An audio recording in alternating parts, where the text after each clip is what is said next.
Diesel की खपत को लेकर के किस तरीके की परिस्थिति आती है। लेकिन ये एक बहुत बड़ा परिवर्तन, बहुत ही लंबे समय तक रुझान सकारात्मक सा लेकर के आए, इस पर मुझे थोड़ा प्रश्न चिन्ह लग रहा है। चलिए, तो बात हुई पेट्रोल डीजल की, लेकिन आप देखिए पिछले 18 दिनों में 10 रुपए 50 पैसे डीजल बढ़ गया और 8 रुपए 50 पैसे पेट्रोल बढ़ गया। अब तो ऑयल मार्केटिंग कंपनियों के शेयरों पर फिर हमारी नजर रहेगी। लेकिन ये बताइए, ये एशियन पेंट और बर्जर पेंट के नतीजे आपको कैसे लगे? गौरांग सर, क्या व्यू रखते हैं आप इन दोनों स्टॉक्स पर? आशीष बता रहे थे परफॉर्मेंस जैसा उम्मीद की थी वैसी ही आई है। माफी चाहूंगा, हर्षदा ने भी मुझे ये सवाल पूछा था। तो Asian Paints, Berger Paints, Kansai Nerolac और एस्कॉन नोबल, हेमंत, ये चारों ही पेंट उत्पादन वाली कंपनियों पर हमारी काफी लंबे समय से खरीदारी की कवायद है। और ये जो पेट्रोल डीजल के दाम तो छोड़िए, आप जो कच्चे तेल के दाम है अंतर्राष्ट्रीय मार्केट में जो करीबन 35 और 40 या 45 डॉलर के इर्द गिर्द चल रहे हैं, मैं नाइमेक्स और ब्रेंट की का बात कर रहा हूँ, इसका एक अच्छा जो लागत खर्च होता है उसमें थोड़ी बहुत कमी आने के कारण मुनाफे में इजाफे दिख सकते हैं। ये बात अलग है कि क्या ये उपभोक्ताओं को थोड़ा बहुत जो मुनाफा उनको हो रहा है वो बेनिफिट पास ऑन करते हैं दाम को कम करके, लेकिन ऐसा होता नहीं है कम उम्र। तो और दूसरी तरफ ये जो लॉकडाउन हुआ था उसकी परिस्थिति को देखते हुए मेरे ख्याल से रंग रोगान का काम तो जो करने की लिस्ट होती है, जो खरीदारी करने की लिस्ट है, उसके सबसे निचले पायदान पे आते हैं। लेकिन धीरे धीरे करके मुझे लग रहा है कि मई जून के महीने में और आने वाले जुलाई के महीने में धीरे धीरे करके जो आंकड़े और जो टिप्पणियां मैनेजमेंट ने दी हैं पेंट कंपनियों की, तो वो रुझान अच्छा आता हो। तो मेरी रुचि रहेगी हेमंत, एक तो डेकोरेटिव पेंट सेगमेंट से, क्योंकि ये हाई मार्जिन प्रोडक्ट है, और दूसरा है इंडस्ट्रियल और ऑटोमोटिव पेंट से, ये भी हाई मार्जिन प्रोडक्ट है। इनसे योगदान कितना बेहतरीन तरीके से आता है ये देखना लाजमी होगा, लेकिन ये चारों ही कंपनियों पर खरीदारी की कवायद है। अपॉर्चुनिटी तेजी की है एशियन पेंट पर। पालविया साहब फटाफट एक टेक चेक दीजिए, बर्जर के क्या हाल है ये भी बताइए, क्योंकि एशियन पेंट का मैनेजमेंट साफ तौर से कह रहा है कि टियर 2 टाउन्स और रूरल इंडिया में स्थिति शहरी इलाकों से काफी बेहतर है और जून की सेल्स दरअसल मई की सेल से भी काफी बेहतर साबित हुई है। आज अप्रोच क्या रहे, बेटर ट्रेड किसमें है? देखिए, पोजीशनिंग देखें तो दोनों स्टॉक का स्ट्रक्चर काफी सिमिलर है। मुझे लगता है कि एशियन पेंट में जिस तरीके से पिछले 3-4 सेशन में जो बाइंग एक्शन देखने को मिला, मुझे लग रहा है कि इसमें यहाँ से एक अच्छा मोमेंटम आज के सेशन में भी देखने को मिलना चाहिए। और स्टॉक में जिस तरीके से फॉर्मेशन हो रहे हैं, एक बड़े ब्रेकआउट की तैयारी कर रहा है। मुझे लगता है कि आज के सेशन में 1740 1750 तक के हायर साइड के लेवल काफी इंपॉर्टेंट रहेंगे। वो एक इमीडिएट रेजिस्टेंस है, अगर वो रेजिस्टेंस का ब्रेकआउट मिल जाता है तो मुझे लगता है कि एक बड़ा ब्रेकआउट जो कि वीकली चार्ट पे बनता हुआ दिख रहा है, एक ट्रायंगुलर फॉर्मेशन इमर्ज होते हुए दिख रहा है, और उसका अगर ब्रेकआउट होता है तो स्टॉक में फिर 1850 तक की भी तेजी यहां से आते हुए दिखेगी। तो एशियन पेंट के साथ जाना चाहिए आज के सेशन में। करंट लेवल से जो स्टॉप लॉस बनता है वो बनता है 1655 रुपए का।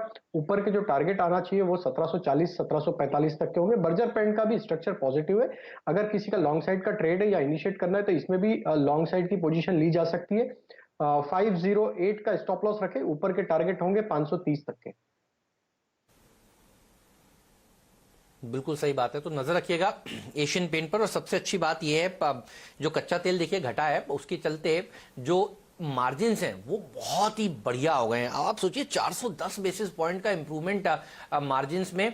तो ये जो स्टॉक्स हैं बर्जर, एशियन, ये buy on each and every dip वाले शेयर हैं, गिरावट में खरीदिए, ये बढ़िया क्वालिटी के स्टॉक्स हैं। इनफैक्ट लॉकडाउन में हर्षदा, मैंने ये भी पढ़ा कि एशियन पेंट्स ने तो अपने कर्मचारियों को ज्यादा तनख्वाह दी, काटी नहीं। ये अच्छा संकेत है देखिए। और बढ़िया आप कर्मचारी हो तो फिर उन्होंने रिवॉर्ड किया ऐसे लॉकडाउन के समय में, इससे एम्प्लॉयज का मोराल भी देखिए बढ़ता है। एशियन पेंट बहुत ही शानदार कंपनी है और नंबर्स भी बढ़िया नजर आ रहे हैं।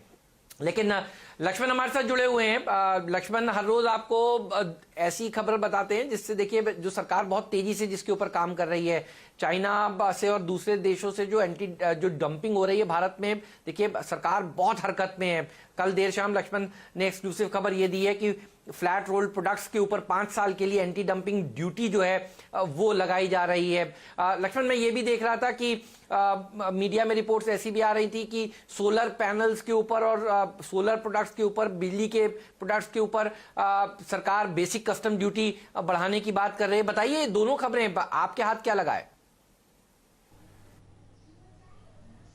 देखिए, दरअसल दोनों ही खबरें सही हैं और दोनों के पीछे एक मकसद ये है कि सस्ते इंपोर्ट से घरेलू इंडस्ट्री को बचाया जाए जब हम आत्मनिर्भर भारत की बात कर रहे हैं। और ऐसे समय में जब चीन से सबसे ज्यादा इंपोर्ट होता है तो वहां पे एक तरह से शिकंजा लगाया जाए। इसी की तरफ सरकार ने एक बड़ा कदम ये उठाया है कि एंटी डंपिंग ड्यूटी लगाने का फैसला लिया है फ्लैट रोल्ड स्टील प्रोडक्ट पर। वैसे स्टील प्रोडक्ट फ्लैट रोल्ड जिस पर जिंक या फिर एल्युमिनियम के कोट होते हैं या फिर दोनों के कोट चढ़े हुए होते हैं। और ये जो एंटी डंपिंग ड्यूटी लगाई गई है वो 5 साल के लिए लगाई गई है। ये प्रोडक्ट अगर चीन से इंपोर्ट होते हैं, वियतनाम से इंपोर्ट होते हैं, कोरिया से इंपोर्ट होते हैं, तब इस पर एंटी डंपिंग ड्यूटी लगाई गई है। और ये एंटी डंपिंग ड्यूटी $13 प्रति टन से लेकर $173 प्रति टन तक की लगाई गई है। और इसका नोटिफिकेशन जारी कर दिया गया है, यानी यह प्रभाव में आ चुका है। पहले प्रोविजनल ड्यूटी थी, अब ये परमानेंट ड्यूटी सरकार ने लगा दी है। इस ड्यूटी लगाने की मांग की थी JSW स्टील की सब्सिडियरी ने, और उसकी मांग पर ही सरकार ने जांच बैठाई और फिर ड्यूटी लगाई। अब एक अगला कदम जो है पावर सेक्टर को लेकर आपको देखने को मिलेगा।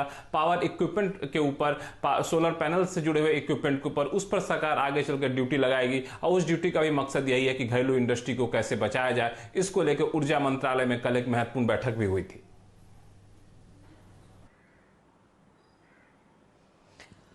जी हाँ, बड़ी पहल की गई है और देखिए सरकार एक के बाद एक ऐसे प्रोडक्ट्स पर फोकस कर रही है जो बड़े पैमाने पर भारत में डंप हो रहे हैं। और उसी श्रृंखला में अब कुछ और प्रोडक्ट्स, खासतौर से फ्लैट रोल स्टील, जिसका इस्तेमाल बड़े पैमाने पर एयरक्राफ्ट्स बनाने में होता है, साथ ही साथ आपकी कार मैन्युफैक्चरिंग में होता है, और उन सभी कंपनियों पर फोकस रखना चाहिए। JSW स्टील की मांग थी तो JSW स्टील तो फोकस में ही रहेगा। सेल इस बिजनेस में है, JSPL इस बिजनेस में है। साथ ही साथ कुछ मिड कैप कंपनियों का भी जिक्र अब यहाँ पर हेमंत और नीरज सुबह में 2020 में कर रहे थे। कल्याणी स्टील, सनफ्लैग, गुडलक जैसे काउंटर्स हैं जिस पर फोकस करें। गौरांग, आप इस पूरे खबर को कैसे प्ले करेंगे? आपके लिए टॉपिक स्टील में क्या रहेगा? पहले तो हर्षदा, मुझे लग रहा है कि ये जो सस्ता इंपोर्ट है चाइना से, इस पर 2 बार विचार करना चाहिए। और सस्ती चीज टिकाऊ नहीं होती, ये मेरे ख्याल से हमारे जो भारतवासी हैं ये समझ ले तो ये बहुत ज़रूरी होगा। जो भी प्रधानमंत्री जी ने एक विकल्प और एक संकल्प लिया है आत्मनिर्भर भारत का, उसको बहुत ही सरलता से और सक्षम रूप से ज़मीनी स्तर पर अमल लाने के लिए। जहाँ तक रहा आपका सवाल धातु क्षेत्र में हमारी पसंदगी, तो आपने जो नाम लिया एक JSW स्टील, और मुझे एक मौका भी मिला था इसके प्लांट को विजिट करने के लिए बेल्लारी में। और जिस तरीके की विस्तार योजना है वहाँ पर और जिस प्रकार से काम कर रहे हैं, मेरा मानना है कि ये सर्वोच्चम पसंद होगी। इसके बाद टाटा स्टील, JSPL, ये सूची होगी। और ऑफ कोर्स अगर बाकी अन्य धातु में जाना चाहे तो वेदांता और हिंडाल्को का भी नाम शामिल है। लेकिन यही बात को गौर करते हुए अगर मुझे किसी एक कंपनी पर निवेश करना हो लंबी अवधि के लिए तो वो JSW स्टील है। ओके, तो JSW स्टील, इसके ऊपर रखिएगा नजर। ये स्टॉक फिर फोकस में रहने वाला है क्योंकि FNO का स्टॉक है। राजेश पालविया जी, आपसे राय लूंगा। और कैश मार्केट में भी बहुत सारे शेयर आज स्टॉक 2020 में शामिल थे। राजेश सतपुते जी, आपके पास वो टीम आती है तो एक बार देखकर बताइएगा उसमें आपको कौन सा स्टॉक सबसे बढ़िया नजर आ रहा है। लेकिन पहले JSW स्टील के ऊपर पालविया साहब आपकी राय बताइए प्लीज। जी बिल्कुल, हेमंत जी, कल देखें तो कल के सेशन में ही ये सेक्टर में एक हरकत देखने को मिली थी और पिछले कुछ दिनों से काफी अच्छा एक्यूमुलेशन पूरे मेटल पैक में देखने को मिला है। मुझे लगता है कि जिस तरीके से अब ये न्यूज अब कहीं ना कहीं सरफेस होते हुए दिख रही है, तो मुझे लग रहा है JSW स्टील में जिस तरीके का सेटअप है, यहाँ से 215 220 तक के यहाँ से इमीडिएट टारगेट हमें लगता है कि JSW स्टील में देखने को मिलेंगे। काफी अच्छा एक्यूमुलेशन देखने को मिला है, नियर टर्म चार्ट पे ब्रेकआउट ऑलरेडी हो चुका है। तो करंट लेवल से 197 के स्टॉप लॉस से बाय किया जा सकता है। इंट्राडे पॉइंट ऑफ व्यू से टारगेट होंगे 210 और 212 तक के। थोड़ा सा पोजिशनल रखेंगे तो 225 तक भी इसमें रैली अनफोल्ड होते हुए दिखेगी, तो बिल्कुल बाय करके चलना चाहिए। टाटा स्टील का सेटअप भी काफी अच्छा है। कल काफी अच्छी बाइंग एक्शन टाटा स्टील में भी देखने को मिली। टाटा स्टील में हमें लग रहा है कि इमीडिएट जो टारगेट आते हुए दिखना चाहिए वो 345 से 350 तक के टारगेट आते हुए दिखना चाहिए। टाटा स्टील को बाय करने के लिए यहां से करंट लेवल से जो स्टॉप लॉस होगा वो 326 का होगा।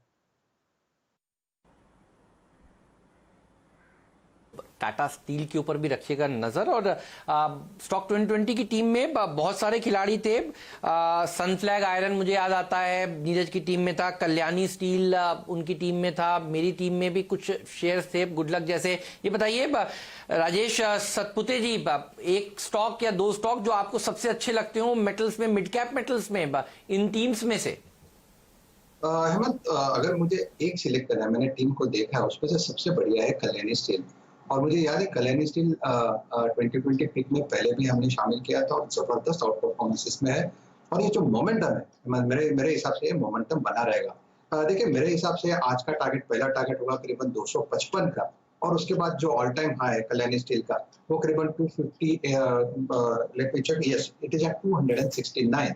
सो 269 ही उसका दूसरा टारगेट रहेगा। तो दो टारगेट रहेंगे, 254 एंड 269 कल्याणी स्टील्स के लिए। मुझे लगता है this would be a best bat. तो कल्याणी स्टील देखिए मिड कैप का वो स्टॉक है जो आउट परफॉर्म करेगा और 280 की तो तैयारी आज आप कर ही लीजिए।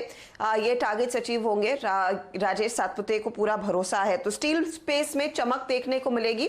और मंडे को भी हम इसी की चर्चा कर रहे थे कि देखिए मेटल प्राइसेस में लगातार तेजी देखने को मिली है, तो इन स्टॉक्स में आपकी नजरें होनी चाहिए। चलिए आशीष के पास फिर लौटते हैं और आशीष आपको बताएंगे बाकी नतीजे कैसे रहे हैं। देखिए 3 बैंकों के नंबर्स आए, कुछ और दूसरी छोटी कंपनियों की भी नतीजे आए। आशीष, परफॉर्मेंस कैसा रहा है? हाँ, तो रिजल्ट्स काफी सारे थे। अच्छा, आप लोग क्योंकि पेट्रोल डीजल और उसका इम्पैक्ट की बात कर रहे थे, तो ध्यान रखें, हम लोग पैसेंजर व्हीकल स्पेस की बात करते हैं, उसमें हमेशा डीजल कंपनी गाड़ियों की प्रेफरेंस इसलिए होती थी कि पेट्रोल पंप पे डीजल की कीमतें सस्ती होती थी। अब ट्रेड ऑफ में डीजल महंगा हो गया है, तो खास तौर पे मारुति को रडार पे रखिएगा। इन्होंने अपना पूरा डीजल पोर्टफोलियो खत्म कर दिया था, सिर्फ पेट्रोल पोर्टफोलियो पे बैंक कर रहे थे ये लोग। मुझे लगता है मारुति सुजुकी के लिए बड़ा पॉजिटिव डेवलपमेंट है ये, जिसने अपना पूरा डीजल पोर्टफोलियो स्क्रैप कर दिया था। अच्छा, जहां तक रिजल्ट्स की बात है, 3 सरकारी बैंक्स के नंबर्स कल आने थे। उसमें से इंडियन बैंक, ध्यान रखें, बाजार के दौरान आ चुका है, स्ट्रीट रिएक्ट कर चुकी है। जो बचे हुए 2 हैं, यूनियन बैंक ऑफ इंडिया, ये बैक टू बैक तीसरा साल है कि Q4 में तगड़े लॉसेस आ रहे हैं। इस बार Q4 में 2500 करोड़ का लॉस कर दिया है। बिजनेस मोमेंटम अक्रॉस पैरामीटर्स आपको वीक नजर आएगा।